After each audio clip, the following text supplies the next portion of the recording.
এই নামের জন্য আপনারা নিন্দিত তাড়িত হন। কোথা থেকে এসে সেটা দেখবো। হালেলুয়া। প্রেরিত 11:25 পড়ছি আমি। হালেলুয়া। পরে তিনি শৌলের অন্বেষণ করিতে তার্সে গমন করিলেন এবং তাহাকে পাইয়া আন্তরিয়াকিয়াতে আনিলেন। আর তাহারা সম্পূর্ণ 1 বৎসর কাল মণ্ডলীতে একত্র হইতেন এবং অনেক লোকে উপদেশ দিতেন।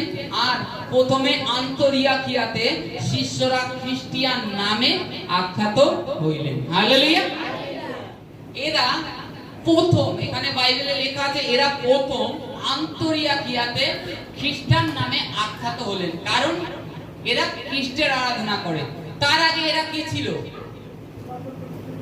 তারা এই যে মানুষরা, এরা জাতিতে তার আগে কি ছিল? এর আগে এরা ছিল ইহুদি। যখন এরা খ্রিস্টের উপাসনা করতে লাগলো, তারা সত্য জানলো যে ঈশ্বর মুক্তির জন্য তার পুত্রকে এই পৃথিবীতে পাঠিয়েছে, সে হচ্ছে যিশু।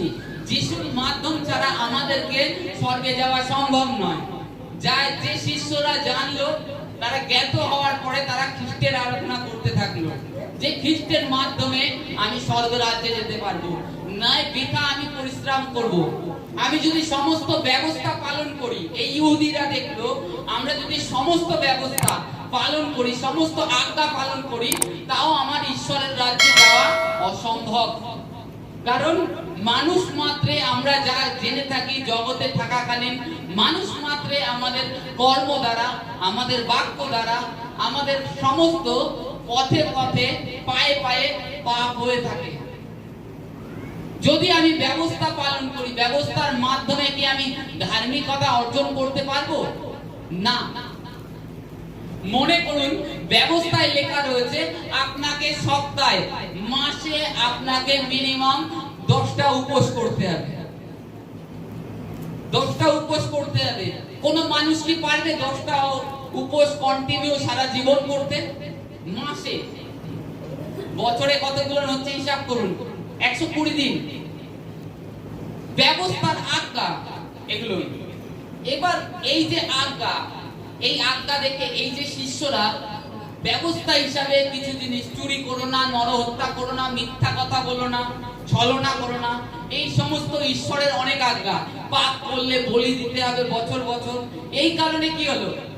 এই কারণে তারা দেখলো যীশু খ্রিস্ট একমাত্র পথ, আর ঈশ্বর সুব্যবস্থা করে দিয়েছেন স্বর্গ রাজ্যে যাওয়ার জন্য। সুব্যবস্থা, শর্ট উপায়, কোনো কিছু মূল্য চুকাতে হচ্ছে না। আজকে আমরা জানি লেন্টের দিন চলছে, আমরা 40 দিনের ফাস্টিং চলছে, ফাস্টিং করছি। আগেও আপনি ফাস্টিং করেন আর না করেন, ঈশ্বরের রাজ্যে আপনি পৌঁছে যাবেন, স্বর্গ রাজ্যে আপনি পৌঁছাবেন। তাই বলে বাধা নেই, আপনাকে যে করতেই হবে। মনে করেন কোন মানুষ ওষুধ খায়, কন্টিনিউ ওষুধ খায়, তার ভিতরে ভয়ের লেশ রয়েছে, এবার সে ওষুধ বন্ধ দিতে পারে না। এবার সে কি করে উপোস করবে? এবার ওই 10টা উপোস, মাসে 10টা উপোস করতে হবে, আর সে এক বেলা না খেয়ে থাকতে পারে, তখন কি হবে? এগুলোর ব্যবস্থার আজ্ঞা ছিল। সেই সমস্ত বিষয় শিষ্যরা জানলেন। যখন জানার পরে তখন খ্রিস্টের আরাধনা করতে লাগলেন, আর পাশের লোকরা প্রভু যিশুর সুসমাচার শুনতে থাকলো, প্রভু যিশুর সুসমাচার শুনতে থাকলো, আসতো। তার জন্য বলছে রোমীয় অধ্যায় 16:26, যে রোমীয় খুলবো 16:26, যে কি বলছে সেখানে সনাতন ঈশ্বরের বিষয়, যে সনাতন ঈশ্বরের কথা আমি বলছি। আর বাইবেলে কত জায়গায় উল্লেখ করেছে। যাদের কাছে পেন খাতা আছে অবশ্যই লিখে নিতে পারেন, পরে যাচাই করবেন। আজকে সকলে আপনাদের কাছে জাগতিক লোক বলতে থাকে যে আমরা সনাতনী, কিন্তু অ্যাকচুয়ালি প্রত্যেকটা মানুষ এই পৃথিবীতে সেই সনাতন ঈশ্বরের আরাধনা করে। রোমীয় 16:26, রোমীয় 16:26 আমরা দেখব।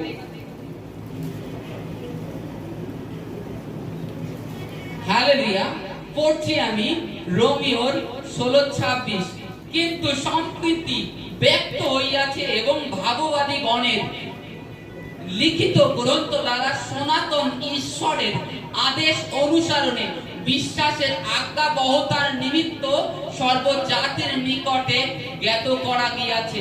যীশু খ্রিস্ট দ্বারা সেই একমাত্র প্রজ্ঞাবান ঈশ্বরের গৌরব যুগ পর্যায়ে যুগে যুগে হোক।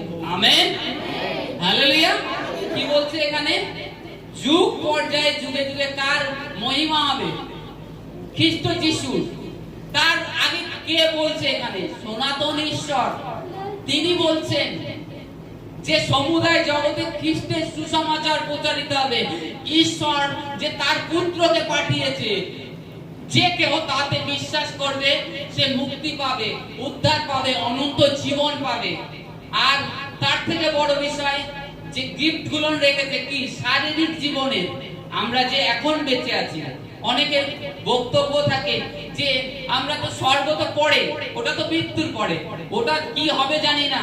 কিন্তু এই জীবনে ঈশ্বর কি দেখাচ্ছেন আমাদেরকে? ঈশ্বর দেখাচ্ছেন তোমাকে সব থেকে বড় জিনিস, প্রথম তোমার পাপ ক্ষমা হবে, দ্বিতীয়ত তোমার শারীরিক শরীরে যে সমস্ত রোগ ব্যাধি আছে সেগুলো ধীরে ধীরে তুমি যখন প্রভুর শিক্ষায় আদর্শে চলবে, তার বাক্য মেনে চলবে, তোমার জীবন থেকে ধীরে ধীরে কমে যাবে।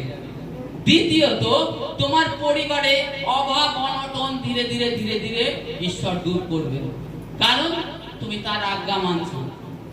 ঈশ্বর চায় যে তার সন্তানরা অখুশি, দুঃখে কিংবা অভাবে না থাকুক, ঈশ্বরের ইচ্ছা। আর আজকে আমরা কি করি? আমাদের মাংসের ইচ্ছা অনুসরণে চলি বলে আমরা সময় সময় আমাদের জীবনে পরীক্ষাতে পড়ে যাই, কারণ আমরা মাংসের ইচ্ছা পরিপূর্ণ করার চেষ্টা করছি, কিন্তু আমরা আমাদের আত্মার ইচ্ছা পরিপূর্ণ করার চেষ্টা করছি না। আত্মা কি চাইছে সেটা করছি না। আমাকে আজকে এই শাড়ি লাগবে, এই চুড়ি লাগবে, এক একটা নিত্য নিত্য জিনিস, এই নতুন বাইক উঠেছে, এই বাইকটা আমার কিনতে হবে, এই যে এটা হচ্ছে অভিলাষ। কিন্তু ঈশ্বর কি বলছে? তোমার যা আছে তাতে সন্তুষ্ট থাকো, যা আছে তাতে তুমি সন্তুষ্ট থাকো। যদি কিছু থাকে আগে তুমি গরিবকে দান করো, যার নেই, যে খেতে পাচ্ছে না, কিন্তু আমরা তা করি না। আজকে কি বলছে? সনাতন ঈশ্বর আরাধনা আমরা করছি, কিন্তু জগতের লোক আমাদেরকে খ্রিস্টান উপাধি দিয়ে দিচ্ছে। তাহলে আমরা কারা? আমরা ঈশ্বরের সন্তান। হ্যাঁ, আমরা খ্রিস্টের আরাধনা করি, তাই আমাদের উপাধি আমরা খ্রিস্টান। আমাদের উপাধি লোকে জগৎ দিয়ে দিয়েছে খ্রিস্টান। জগতের আর এক মানে যে যে পথে চলে তাদেরকে এক একটা উপাধি দিয়ে দেয়। পাঞ্জাবিদের শিখ, যারা বুদ্ধের আরাধনা করে তারা জৈন, বৌদ্ধ, এইভাবে এক একটা উপাধি। এটা জগৎ থেকে এসেছে, এটা কোনো ধর্ম নয়। সকলে একই ধর্ম, সে হচ্ছে সনাতন ঈশ্বর, সনাতন ধর্ম, সনাতন ঈশ্বর। আর ধর্ম হচ্ছে মানুষ। ঈশ্বর নারী পুরুষ করে দিয়েছেন, এটাই হচ্ছে ধর্ম। ওর জন্য দেখবেন কোথাও রক্তদান শিবির হলে বলে রক্তের কোনো জাত হয় না, ধর্ম হয় না, বর্ণ হয় না, এইভাবে বলতে থাকে। রক্তদান মহৎদান কেন বলে? ঈশ্বর সব মানুষকে সমান করে পাঠিয়েছেন, কাউকে আলাদাভাবে পাঠাননি।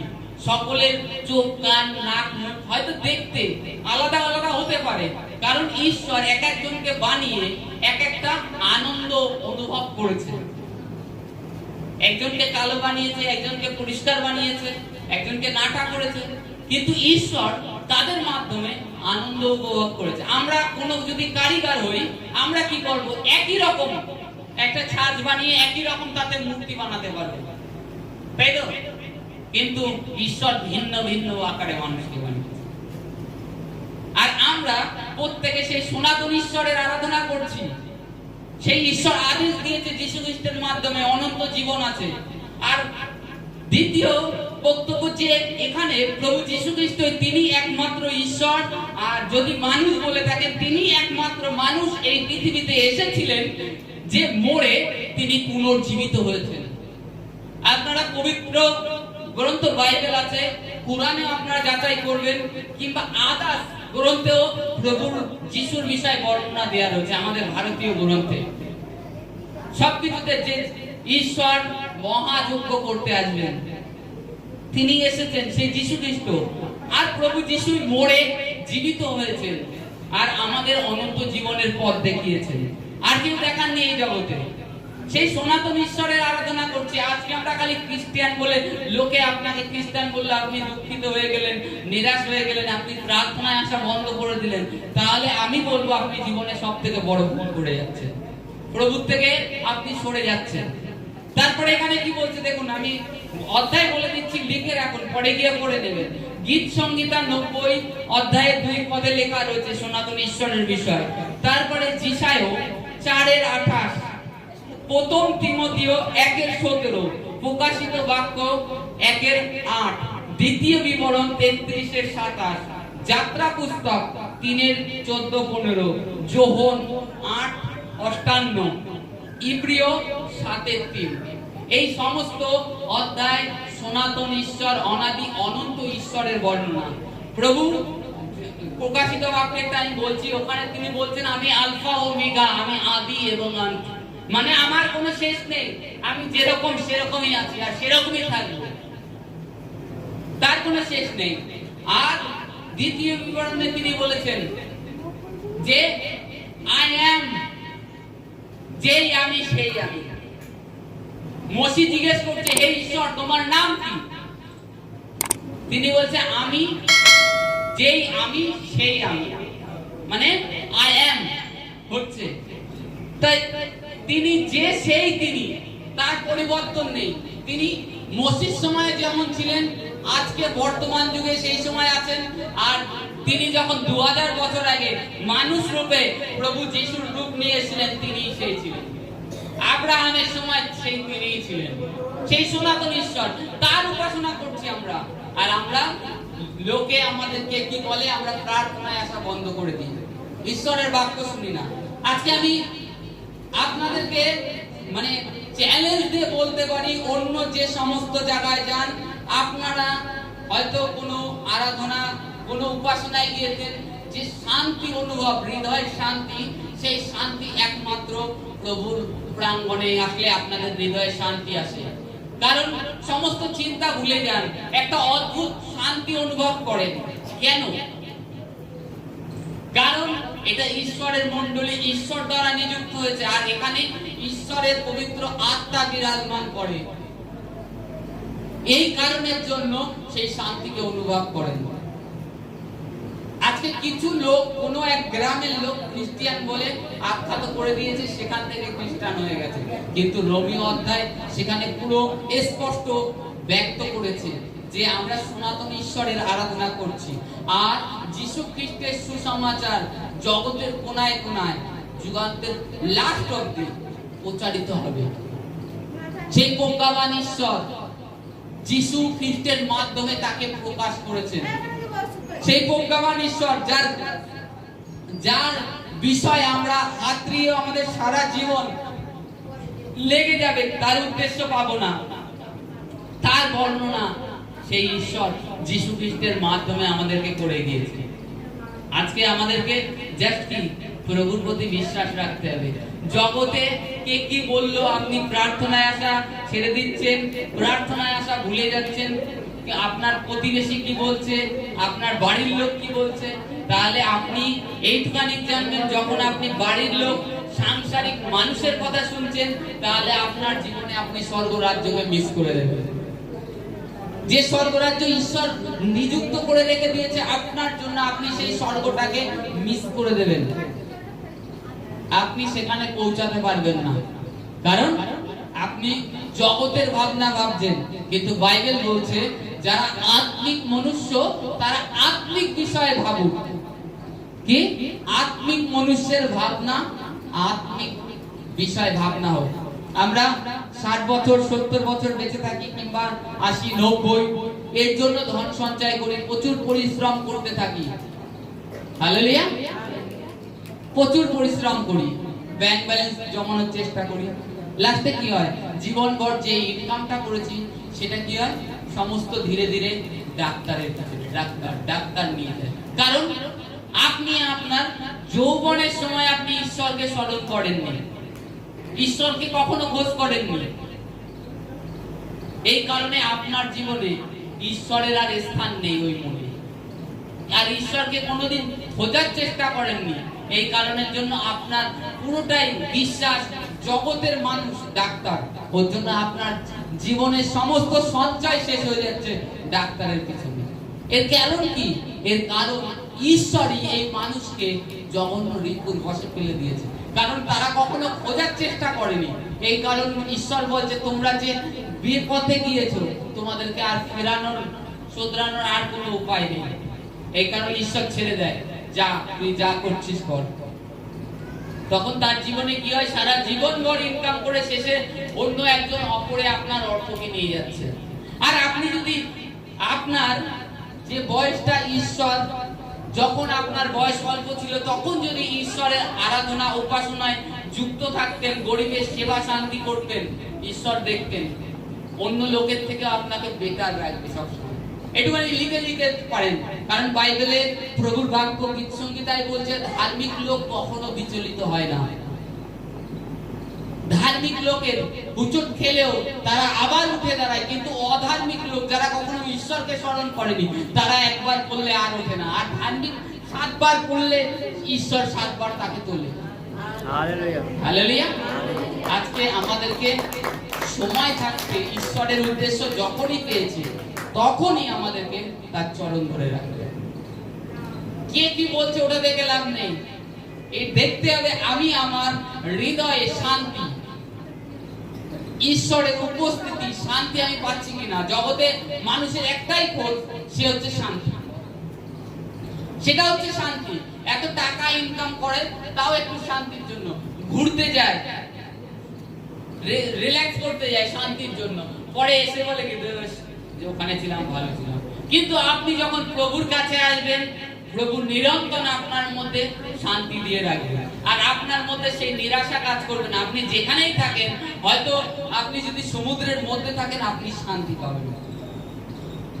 শান্তি আপনার হৃদয়ে থাকবে, কারণ স্বয়ং শান্তি যিনি, শান্তির ঈশ্বর, তিনি আপনার ভিতরে রয়েছে। আপনার উত্তেজিত হওয়ার কোনো কারণ নেই, কারণ আপনি আপনার জীবনটা, আপনার জীবনের সময়টা প্রভুকে দিয়েছেন। প্রভুও চাইবে যে আপনাকে সময় দেয়া। আর আমাদেরকে এটা লক্ষ্য রাখতে হবে যে খ্রিস্টান নয়, আমরা সকলে ঈশ্বরের সন্তান। খ্রিস্টান তো একটা উপাধি আমাদের জগতে। খ্রিস্টের আরাধনা করি, তার বাইবেল পড়ি, আমরা বাইবেল পড়ি, খ্রিস্টান। আমি বলছি আপনারা সমস্ত গ্রন্থ পড়ুন, পড়ে ঈশ্বর সম্বন্ধে সঠিক নির্ভুল বিচারটাকে নিজেদের হৃদয়ে আঁকড়ে নিন, যে হ্যাঁ কি সত্য বলছে বাইবেল, সত্য বলছে, যাচাই করে দেখি। প্রভু যিশু বলছে, সেই সনাতন ঈশ্বর, তিনি বলছে আমাকে পরখ করো, আমাকে পরীক্ষা করো তোমার জীবনে, আমি আদৌ আছি কিনা। তাহলে সব থেকে বড় জিনিস তিনি বলছেন, কেউ কি বলেছে এরকম তাকে পরীক্ষা করো? কিন্তু প্রভু বলছেন, কারণ তোমরা এতে তার উপরে যেন বিশ্বাস্ত হয়ে ওঠো। এই কারণে প্রভু বলেছেন যে তোমরা আমাকে পরীক্ষা করতে করো, দেখো আমি আছি কিনা। আজকে যেন আমরা জগতের তাড়নায় কিংবা কে কি বললো তাতে আমরা না ভুলে যাই, কারণ আমি সমস্ত আয়াত যে সনাতন ঈশ্বর তার নামের ব্যাখ্যা করে দিয়ে গেছেন, সমস্ত আয়াতগুলো আপনাদের সম্মুখে তুলে ধরেছি, দেখে নেবেন যাচাই করে। Hallelujah, hallelujah.